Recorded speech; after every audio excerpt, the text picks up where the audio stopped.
नमस्कार, आप देख रहे हैं न्यूज ब्रीफ। मैं हूं आपके साथ आशा सरमाल। चलिए शुरुआत करते हैं जम्मू कश्मीर से जुड़ी खबरों की। पीडीपी अध्यक्ष महबूबा मुफ्ती ने कश्मीरी पंडित विस्थापितों की घर वापसी पर बल देते हुए यहां मामले को अपने एजेंडे का हिस्सा बनाने का ऐलान कर दिया। महबूबा मुफ्ती का कहना है कि पीडीपी हमेशा से ही कश्मीरी पंडितों की घर वापसी का समर्थन करती आई है। श्रीनगर में आज एक प्रेस कॉन्फ्रेंस के दौरान महबूबा मुफ्ती ने कश्मीरी पंडितों को राजनीतिक प्रतिनिधित्व देने की जरूरत पर बल दिया। और क्या कुछ कहा, देखिए। कि मैं कल जाऊंगी उनका इस्तेकबाल करने के लिए, खुद ही वहां जाऊंगी तो जो कहना होगा वहां कह दूंगी। मैं यही कहूंगी कि हम कोशिश कर रहे हैं। मुफ्ती साहब का हमेशा ये बड़ा सीरियस था उनका कि कश्मीरी पंडित वापस आने चाहिए। अब पीडीपी ने इसको जो है अपने एजेंडे का एक हिस्सा बनाया है कि हम चाहते हैं कश्मीरी पंडित बाइज्जत तरीके से बिला खौफ के वापस आए। और ये काम खाली सरकारी लेवल पे नहीं हो सकता है, इसमें लोगों को भी जुट जाना पड़ेगा। बिल्कुल, ऑलरेडी हम करते रहते हैं डिस्कस। जब हमने ये डॉक्यूमेंट बनाया तो उससे पहले हमारी डिस्कशंस हुई कश्मीरी पंडित्स की, भाई आप क्या क्या होना चाहिए, क्या आपको अपना जो अगर पॉलिटिकल प्रोसेस, अगर हम पीडीपी आपको अपने एजेंडे का एक पार्ट बनाना चाहती है कि कश्मीरी पंडितों को वापस आना चाहिए, जैसे हमारा एजेंडा है peace with dignity, resolution of issues, तो उसमें उनका ये था हमारा फीडबैक कि ये चीजें जो ट्रांसफर पॉलिसी है वो बहुत स्ट्रिक्ट है। और दूसरा, हम जरूरी नहीं है कि हम कहीं फ्लैट्स में रहना चाहते हैं। अगर इंडिविजुअली हमें कहीं जमीन मिले, हम चाहेंगे अपने बच्चों को लेके कम से कम गर्मियों में आए। या ये जो रिजर्वेशन है, नॉमिनेशन के बदले अगर हमें इलेक्शन लड़ने का मौका मिले तो वो ज्यादा उसमें हमें मुसलमानों के साथ इंटरेक्ट करने का मौका मिले। It's a long run process, we have started something. देखिए, जो हमने नॉमिनेशन की बात की है उसमें तो सिक्योरिटी का कोई इशू नहीं आता है। उसमें तो ऑलरेडी अपने पंचायत में यहाँ कश्मीरी पंडित लड़े हमारे इलेक्शन। तो अगर यहाँ आप असेंबली में रिजर्वेशन देते हैं, that is the best way to empower Kashmiri Pandits and let them become a part once again of this Kashmir. तो मुझे लगता है कि हमने अपने हिसाब से कोशिश की है। We can't be perfect, but we have tried our best. और ये भी हमने कहा कि अभी जो जेलों में हमारे लोग हैं उनके जिनके खिलाफ कोई सीरियस चार्जेस नहीं है, ईद को मद्देनजर देखते हुए उनको रिहा किया जाए। नेशनल कॉन्फ्रेंस ने जम्मू कश्मीर अपनी पार्टी के उन आरोपों का खंडन कर दिया है जिनमें उन्होंने कहा कि 7 महीने में उमर सरकार की हुकूमत यहां लोगों की उम्मीदों पर खरा उतर नहीं पाई है। नेशनल कॉन्फ्रेंस ने अपनी पार्टी पर पलटवार करते हुए यहां उस पर जम्मू कश्मीर की चुनिंदा सरकार की तरजीह दिए बिना यहां काम करने पर ही जोर दे दिया है। लेकिन फिलहाल बताते चले कि तरजीह देने की बजाय उपराज्यपाल के पास जाकर आप देखिए किस तरह से शरण ले ली है, इसका आरोप लगा दिया गया। नेशनल कॉन्फ्रेंस के प्रमुख प्रवक्ता तनवीर सदीक ने गुलिस्तान न्यूज के साथ खास बातचीत की है और इस दौरान पीडीपी द्वारा नेशनल कॉन्फ्रेंस पर लगाए जा रहे आरोपों का भी जवाब देते हुए ये भी बताया कि जम्मू कश्मीर के संपूर्ण विकास के लिए बड़े स्तर पर मुहिम छेड़ी गई है और इसमें केंद्र की सरकार भी हर संभव सहयोग दे रही है। डेट पे मैं फील्ड में हूँ, यहाँ काम चल रहा है। हर एक एमएलए, जो 90 एमएलए, चाहे वो बीजेपी के हो, पीसी के हो, पीडीपी के हो या नेशनल, हर कोई अपनी अपनी जगहों पे काम कर रहा है। अफसरों के साथ ताउन अच्छा अफसरों से मिल रहा है। अफसोस ये है कि जब अपनी पार्टी, एलजी साहब के पास कोई भी जा सकता है, लेकिन अफसोस होता है कि एक चुनिंदा सरकार के बावजूद वो चुनिंदा सरकार को बैड लाइट में डालकर एलजी हुकूमत को ज़्यादा तरजीह दे रहे हैं। तो अफसोस है, जहाँ के अगर उनने इलेक्शन नहीं लड़ा होता, हार के वो वहां जा रहे हैं, तो आपको इसको समझ ही आना चाहिए कि इसमें सियासत ज्यादा। नेशनल कॉन्फ्रेंस कोई 10 साल पुरानी पार्टी नहीं है, इसकी डिकेड्स ओल्ड 70 साल की हिस्ट्री है। मुझे लगता है नेशनल कॉन्फ्रेंस ने जब भी बात की है, ये बात की है कि बातचीत से ही यहाँ का हल हो जाएगा, और हम आज भी उसके बारे में बात कर रहे हैं। जो ये हमारे ऊपर तंज कस रहे हैं, उनसे इस उल्टा ये हम सवाल पूछेंगे कि बीजेपी की एक ही बार यहाँ हुकूमत बनी है और वो 2014 में बनी, और किसके साथ बनी है? पीडीपी के साथ। आज तक कोई उनके साथ हुकूमत नहीं बनी। तो बीजेपी का जो सेक्रेटेरिएट का दरवाजा था वो पीडीपी ने ही और महबूबा जी और मुफ्ती साहब ने खोला है। तो हमें उनकी सर्टिफिकेट नहीं चाहिए। हम कोशिश कर रहे हैं कि हिंदुस्तान पाकिस्तान में बातचीत हो। सबसे बड़ी बात है जो यहाँ और दिल्ली और कश्मीर के, श्रीनगर की जो रिश्ता है वो बेहतर हो, ताकि यहाँ के लोगों के जो मसाइल है वो हल हो। बहुत सारे, मुझे लगता है हुकूमत हिंद भी इसके साथ बहुत ताउन दे रही है। हम कोशिश कर रहे हैं कि जो डिफरेंट स्टेट्स है इस मुल्क के, वो टूरिज्म, अगर आपको याद होगा कि वजीर आजम ने भी जो अलग अलग मिनिस्ट्रीज है उनको कहा है यहाँ मीटिंग कश्मीर में लेने की, प्लस बॉलीवुड स्टार्स को भी। देखिए, मुश्किल तो है, 22 अप्रैल को जो हुआ उसके बाद रिवाइव करना वापस टूरिज्म, थोड़ा वक्त तो लगेगा, लेकिन कोशिश पूरी मुल्क कर रही है कि यहाँ की जो टूरिज्म है रिवाइव हो जाए और यहाँ के लोगों को जिस तरह वो अच्छी तरीके से यहाँ के टूरिज्म बाकी चीज़ें ठीक रह रही थी उसी तरह। इसके साथ साथ सिर्फ ये टूरिज्म ही साथ रिलेटेड नहीं है, बाकी जो एग्रीकल्चर है, हॉर्टिकल्चर है, ये सब चीज़ों पे भी इस हुकूमत की नज़र है और कोशिश करेंगे कि हर एक जो डिपार्टमेंट है या हर एक जो शोबा है इस ज़िंदगी का उसके ऊपर फोकस हो इस गवर्नमेंट का। लगता है ये गलत है, जिसने भी दिया है मुझे लगता है एडमिनिस्ट्रेशन जो है बिल्कुल ताउन दे रही है, हर एक एमएलए को ताउन दे रही है, हर एक मिनिस्टर को ताउन दे रही है और मुझे लगता है कोई ऐसी चीज़ नहीं है, जो भी ऐसी न्यूज़ डाल रहे हैं शायद किसी तरीके से कोई मेलिफाइड इंटेंशन हो। मुझे लगता है एक तरीके से एक कोऑर्डिनेटेड एफर्ट्स में एडमिनिस्ट्रेशन चल रही है। आज भी हम जा रहे हैं, हर एक इलाके में टूर हो रहा है, तो मुझे लगता है एक अच्छे माहौल में काम चल रहा है। पीडीपी के प्रवक्ता महबूब बेग ने भी अपनी पार्टी के अंदर आप देखिए किस तरह से बात कह दी है। पार्टी के नेताओं और उपराज्यपाल से मुलाकात उन्होंने की है और अपना पक्ष भी वहां पर रखा। महबूब बेग ने आरोप लगाया है कि यहां जम्मू कश्मीर की निर्वाचित सरकार अपनी जिम्मेदारियों को निभाने में नाकामयाब रही है और आज तक सिर्फ स्टेटहुड का राग अलापती रही। और महबूब बेग ने बताया कि यहाँ उमर अब्दुल्ला सरकार के पास भी कई हक हैं, लेकिन ये सरकार अपने हकों का उपयोग करने के अंदर नहीं नजर आई है, यानी कि अपने जो हक हैं वो इस्तेमाल नहीं कर पाई है, नाकामयाब रही है। और यही वजह है कि यहाँ विपक्ष अब राजभवन का दरवाजा खटखटाने को मजबूर हो रहा है। देखिए, जब इलेक्शन हुए आपकी बात बिल्कुल दुरुस्त है।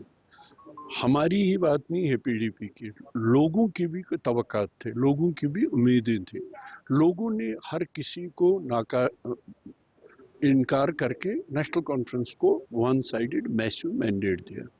आज 7 दिन नहीं 7 महीने हो गए जब वो इलेक्टेड गवर्नमेंट हरकत नहीं करेगी, जब इलेक्टेड गवर्नमेंट किसी बात पे मज़ाहमत तक नहीं करेगी। देखिए, मामूली सी बात है पोस्टिंग और ट्रांसफर्स की। तब जब इन्होंने कहा कि आईएएस और आईपीएस की ट्रांसफर लेफ्टिनेंट गवर्नर करेंगे, बाकी ये करेंगे, उसी दिन लेफ्टिनेंट गवर्नर ने उनकी भी ट्रांसफर और पोस्टिंग करनी। उस पे भी हमारी इलेक्टेड गवर्नमेंट और इलेक्टेड चीफ मिनिस्टर खामोश रहे। अब आप क्या करेंगे जब आप काम करने को तैयार नहीं, जब आप कुछ कहने को तैयार नहीं, जब आप सिर्फ एक ही बात पे डटे रहें, स्टेटहुड स्टेटहुड स्टेटहुड। तो क्या मतलब उमर साहब ये मैं कहते हैं कि जब तक उनको स्टेटहुड नहीं दी जाएगी वो कुछ नहीं करेंगे। अगर वो कुछ नहीं करेंगे तो कम से कम तनख्वाहें अपनी ना लें, तनख्वाहें बेरोजगार बेकार नौजवानों में बांटे। और ये भी इनका बहाना गलत है। केजरीवाल को हमने देखा है यूनियन टेरिटरी में काम करते हुए, उन्होंने हेल्थ सिस्टम को इम्प्रूव कर दिया, हेल्थ क्लिनिक्स, मोहल्ला क्लिनिक्स करके। उन्होंने एजुकेशन सिस्टम को इम्प्रूव इस हद तक कर दिया, इंटरनेशनल एक्लेम मिला केजरीवाल को कि उन्होंने एजुकेशन सिस्टम में इम्प्रूवमेंट दिखाई। इसी तरह बाकी जो इश्यूज है, जब नहीं करते थे लेफ्टिनेंट गवर्नर, हमने कई बार उनको मज़ाहमत में प्रोटेस्ट करते देखा लेफ्टिनेंट गवर्नर के बाहर कि ये लोगों के इश्यूज हमको एड्रेस करके दो। जब उमर साहब कुछ कहेंगे ही नहीं, उमर साहब तैयार ही नहीं है अपने इख्तियारात का इस्तेमाल करने के, उमर साहब तैयार ही नहीं है कि जो लोगों की एक्सपेक्टेशंस थी, उम्मीदें थी, उनको एड्रेस करने की। तो इंसान करे तो करे क्या जब उन्होंने हैंड्स अप किए। मेरे हिसाब से ही हैज गिवन अप। वो सिर्फ ये है कि मैं चीफ मिनिस्टर हूँ, बोर्ड बाहर है और ये है, इतना काफी है। तो आप क्या करेंगे? आप फिर लाचार मजबूर होके लेफ्टिनेंट गवर्नर के पास जाएंगे, होम मिनिस्टर के पास जाएंगे, क्योंकि उन्होंने खुद ही जितने भी थोड़े से इख्तियारात हैं उनका भी ना इस्तेमाल करके मजबूर कर दिया अपोजिशन और लोगों को कि वो लेफ्टिनेंट गवर्नर और होम मिनिस्टर को के पास जाए। तो देश की आंतरिक सुरक्षा में अहम भूमिका निभा रही सीआरपीएफ की 84 बटालियन अपने 40वें स्थापना दिवस पर कई गतिविधियों का आयोजन कर रही है और इसी कड़ी में 84वीं बटालियन द्वारा चंद्रकोट में पौधारोपण अभियान चलाया गया है। इस अभियान में बटालियन के कमांडेंट रणबीर सिंह सहित कई अन्य लोगों ने पेड़ लगाकर पर्यावरण संरक्षण की विश्व भर में जारी मुहिम में अपना योगदान दिया। सीआरपीएफ की यहां 84वीं बटालियन अमरनाथ यात्रा की सुरक्षा व्यवस्था में भी अपना योगदान देगी, जिसकी शुरुआत इस बार 3 जुलाई को होने वाली रही है। आज रेजिंग डे है, तो आज मॉर्निंग में हम सब मिल करके सबसे पहले बटालियन के लिए हमने सर्वधर्म प्रार्थना स्थल में प्रार्थना किए हैं और उसकी बाद में हमारा क्वार्टर गार्ड में शहीदों को हमने सलामी दिए हैं। उसके बाद क्वार्टर गार्ड में जा कर के गार्ड ऑफ ऑनर हुआ, उसके बाद सैनिक सम्मेलन हुए हैं।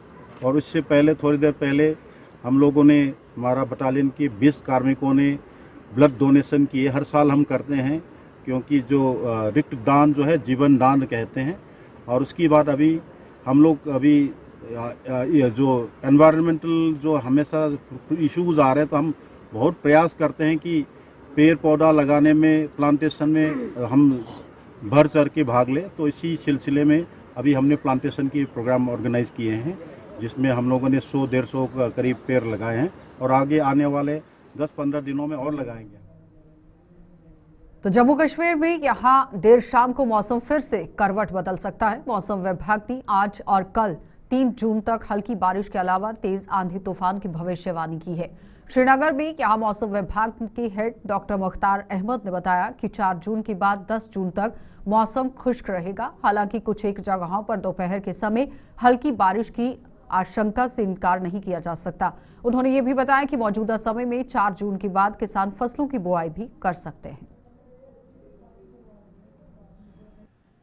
बहुत बहुत शुक्रिया। देखो, ऑलरेडी एक्सपेक्टेड था, खासकर 30 और 31 को एक स्पेल, एक मॉडरेट WD था, साथ में ईस्टर्ली विंड्स भी, थोड़ा सा इंटरेक्शन के कारण काफ़ी ज़्यादा बारिशें जम्मू डिवीजन के अंदर भी देखी गई। यहाँ वैली के अंदर भी बारिशें हुई, थंडरस्टॉर्म, गस्टी विंड्स, कुछ एक जगहों पे हेल स्टॉर्म भी, और इसी तरह पहाड़ी इलाकों में लाइट स्नोफॉल भी हुआ। और काफ़ी ज़्यादा फ़ोन कॉल्स है कि अनसीजनल स्नोफॉल है। ऐसा देखो, जब भी बारिशें कंटिन्यूस अगर 2-3 दिन के लिए रहती है वैली के अंदर, तो पहाड़ी इलाकों में हमेशा बर्फबारी जो है देखी गई है। तो इससे पहले 12 जून 2019 के आसपास भी काफ़ी ज़्यादा बर्फबारी हुई थी, और इसी तरह 2023 खासकर 20-21 जून के आसपास भी बर्फबारी जो है देखी गई थी। जोजिला एक्सिस, यहाँ बांडीपोरा के जो पहाड़ी इलाके हैं, इसी तरह डिस्ट्रिक्ट कुपवारा के भी जो कुछ एक पहाड़ी इलाके, तो ये जो है हमेशा देखा गया है जब भी बारिशें कंटिन्यूसली रहता है। और फोरकास्ट जो है कमिंग डेज में, आज और कल के दरमियान एक स्पेल फिर से है, कुछ एक जगहों पे मॉडरेट, कुछ एक जगहों पे इंटेंस शावर्स भी,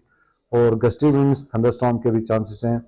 तो उसके बाद जो है 4th ऑनवर्ड्स मौसम में ओवरऑल बेहतरी जो है देखी जा सकती है, और लगभग 9-10 जून तक जो है वेदर अमूमन ड्राई रह सकता है। इस बीच खासकर बाद दोपहर कुछ एक जगहों पे ब्रीफ पीरियड के लिए लाइट रेन शावर टाइप का होगा चंद एक मकामात पे, उसको रूल आउट नहीं कर सकते हैं। बाकी वेदर जो है जनरली ड्राई रहेगा, मतलब साजगार मौसम रहेगा। और ईद के टाइम में खासकर 7th को जो ईद है, तो उस बीच भी जो है वेदर अमूमन ठीक रहने के चांसेस हैं, बारिशों के बहुत ही कम चांसेस है। बिल्कुल ईद में 70-80% तक प्रोबेबिलिटी है कि बारिश जो है नहीं पड़ने के, हॉट एंड ड्राई वेदर जो है जनरली रहे। देखो, ट्रांसप्लांटिंग जो है अभी कर सकते हैं। बारिशें फिलहाल कुछ एक चंद दिनों में रही, पिछला जो वीक चला गया, और कमिंग टाइम में भी खासकर आज और कल हल्की बारिशें रह सकती है, खासकर वैली के बेहतर इलाकों में। तो ट्रांसप्लांटिंग या बाकी जो स्प्रे वगैरह का काम है, वो भी जो है खासकर 4th ऑनवर्ड्स उसको कंटिन्यू रख सकते हैं। बाकी फील्ड प्रिपरेशन का काम हो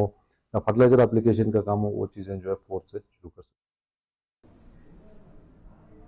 तो जम्मू यूनिवर्सिटी कैंपस को ग्रीन कैंपस घोषित करने के बाद यहां गाड़ियों की एंट्री पर लगे हुए प्रतिबंध के विरोध में NSUI ने आज जोरदार प्रदर्शन किया।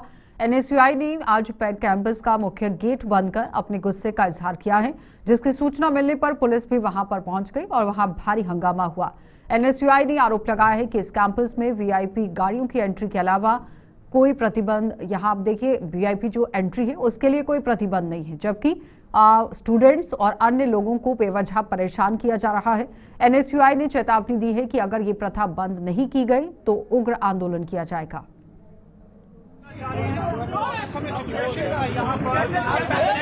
हो चुकी है कि कार को अंदर लाया जा रहा है। देखिए, ये एक नहीं चलेगी।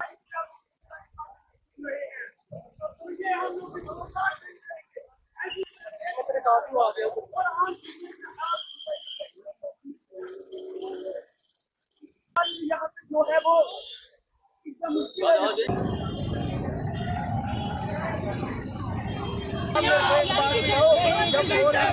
यार, इधर रुक दो यार, पहले कॉर्नर कैसे चलेगा।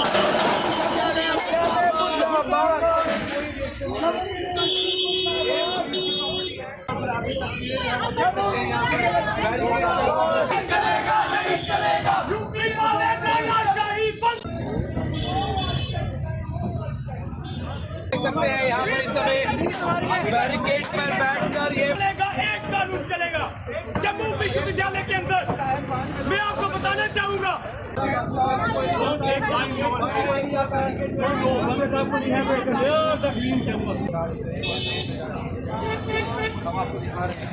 कैंपस के अंदर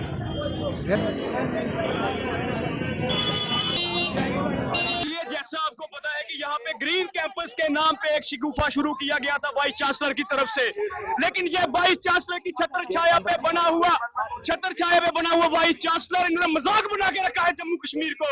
एक ईस्ट इंडिया कंपनी आई थी हिंदुस्तान को लूटने और एक ये उमेश राय आया है जम्मू विश्वविद्यालय को लूटने। हमें कोई गुरेज नहीं है इस पे लांछन लगाने में। नो आरटीआई लगाए थे मैंने, नो आरटीआई, एक कभी जवाब इस तानर शाह ने नहीं दिया। क्यों? क्योंकि ये लूट खसूट मचा रहा है। वाइस चांसलर का यहाँ पे गवर्नर आता है और गेट खुलता है। क्यों भाई, क्यों खुलता है?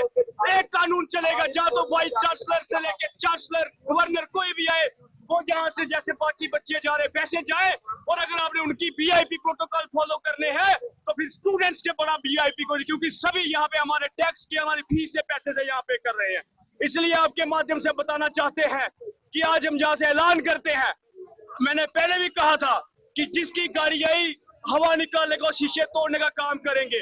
आज मैं आपको कहना चाहता हूं, अगर आगे आज हम चिताने आए हैं यहाँ पे, फिर यहाँ पे कोई वीआईपी प्रोटोकॉल चला, गेट तो हम खुलवाएंगे और उनकी गाड़ियों का हशर जो होगा उसकी जिम्मेदारी उनकी गाड़ी की। तो जम्मू के मीरा साहिब ब्लॉक की मरालिया पंचायत के स्थित अंदर यहाँ आप देखिए प्राथमिक स्वास्थ्य केंद्र में सुविधाओं की भारी कमी के कारण स्थानीय लोगों को परेशानियां झेलनी पड़ रही हैं।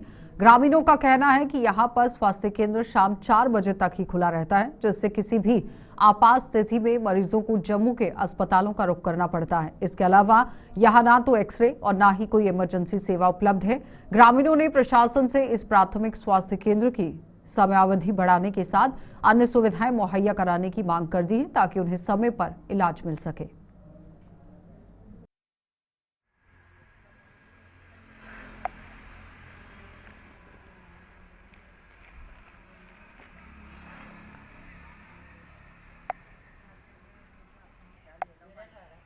विशेषता स्वास्थ्य विभाग और स्वास्थ्य मंत्रालय स्कीना जी से प्रार्थना करते हैं कि आज से 15 साल पहले यहाँ पे मेडिकल कॉलेज की तरफ से एक बस, मोबाइल बस दी गई थी, जिसमें एक्सरे सुविधा थी और लैब की सुविधा थी। वो गांव-गांव जाके लैब वो लोगों को सेवा करती थी और एक्सरे वगैरह जिसको जरूरत पड़ती थी उनका एक्सरे करके उनका डायग्नोस करती थी। लेकिन वो क्या कि पिछले 15 साल से वो बस अंदर पड़ी हुई है, कबाड़ बन चुकी है। हमारी सरकार से प्रार्थना है कि अगर आप बस नहीं दे सकते तो इसी हॉस्पिटल, इसी प्राइमरी हेल्थ सेंटर के अंदर एक एक्सरे की सुविधा दीजिए और लेबॉर्ट्री की सुविधा दीजिए। छोटा सा भी टेस्ट करवाना हो तो एक निजी लेबॉर्ट्री की तरफ जाना पड़ता है, जिससे मरीजों का हज़ारों रुपये लग जाते हैं। और सरकार से प्रार्थना है कि आप स्वास्थ्य क्षेत्र की तरफ ध्यान दीजिए। आपने दावे तो बड़े बड़े किए थे कि हम स्वास्थ्य क्षेत्र में बड़ा सुधार ला रहे हैं। आपको आए हुए 9 महीने हो गए हैं, एनसी कांग्रेस सरकार बने 9 महीने हो गए हैं, और अब आप हॉस्पिटलों की तरफ ध्यान दीजिए। यहाँ पे गरीब आदमी मारा जा रहा है और हॉस्पिटल में सुविधा देने की कोशिश कीजिए। लेकिन बदकिस्मती की गल यह है कि इसलिए इन्नी पॉपूलेशन होने करना, इन्ने लोग होने करना और इन्नियां बीमारियां हो रही ने मैं कि इतना हॉस्पिटल 4 बजे बंद हो जाता है। कोई इतना बंदा नहीं होंदा। एंबूलेंस वाले भी जेडे ना वो भी चले जाते हैं। कोई भी इतना कोई चीज़ पब्लिक की से अपने जम्मू हॉस्पिटल बड़े अस्पताल पजाने वास्ते कोई कारण नहीं होंदा। प्राइमरी हेल्थ सेंटर जेड़ा है साढ़ा ये बड़ा इन्ना पिछे चली गया कि लोग बड़े परेशान हैं। और इसे अस ये अर्ज करने हैं कि इन्हेंगी इसकी प्राइमरी हेल्थ सेंटर की जेडे ना लगातार दिन और नाइट की जेडे ना इत्थे इसी चलाए जाए।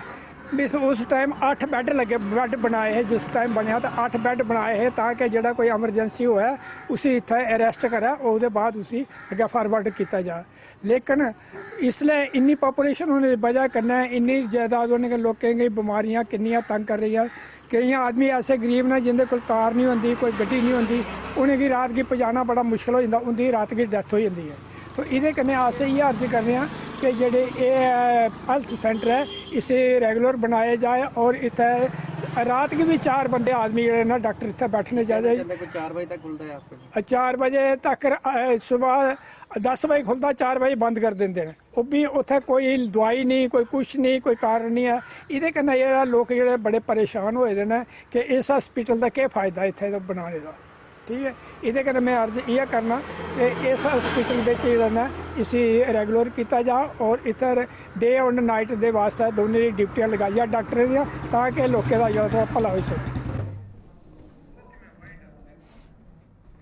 न्यूज ब्रीफ में इतना ही, इजाजत दीजिए, नमस्कार।